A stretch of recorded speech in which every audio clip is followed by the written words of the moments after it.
क्या आप भी मानते हैं कि कन्या कोई वस्तु नहीं है जिसे दान कर दिया जाए? आखिर कन्या दान ही क्यों किया जाता है, पुत्र दान क्यों नहीं? पहले तो ये समझना होगा कि सनातन धर्म में विवाह का अर्थ और उद्देश्य क्या है। हिंदू विवाह संस्कार में दोनों पक्षों की सहमति से होने वाला विवाह ब्रह्म विवाह कहलाता है, जिसमें माता पिता अपनी पुत्री का कन्यादान करते हैं। कन्यादान शब्द बना है कन्या और आदान से।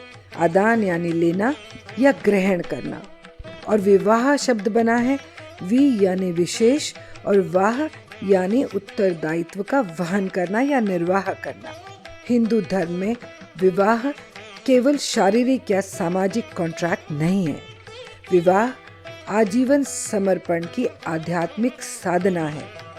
धर्म का निर्वाह करते हुए दो शरीर, दो मन, दो आत्माओं के एक होकर योग्य संतान उत्पन्न करने के दायित्व को विवाह संस्कार कहते हैं।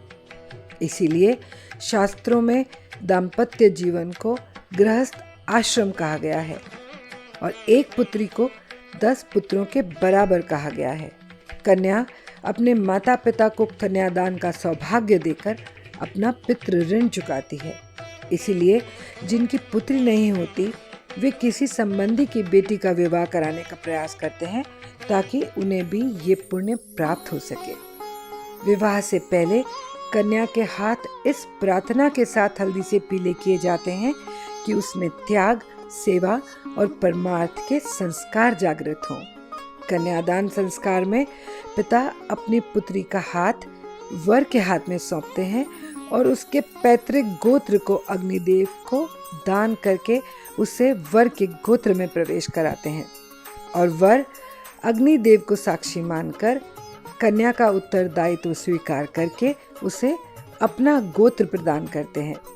यानी विवाह के बाद कन्या पिता का गोत्र त्याग करके वर के गोत्र में प्रवेश करती है और अब उन दोनों की आने वाली पीढ़ी इसी गोत्र में आगे बढ़ती है।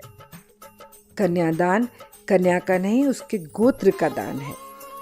हमारे ऋषि क्रोमोसोम्स का विज्ञान जानते थे, इसीलिए उन्होंने आने वाली पीढ़ियों को जेनेटिक बीमारियों से बचाने के लिए पितृवंशीय गोत्र परंपरा की व्यवस्था की।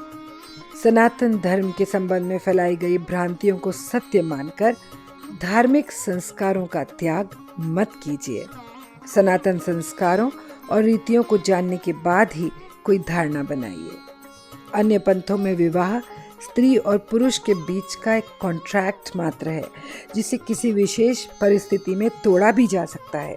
लेकिन हिंदुओं की हर भाषा में तलाक या डाइवोर्स जैसा कोई शब्द है ही नहीं।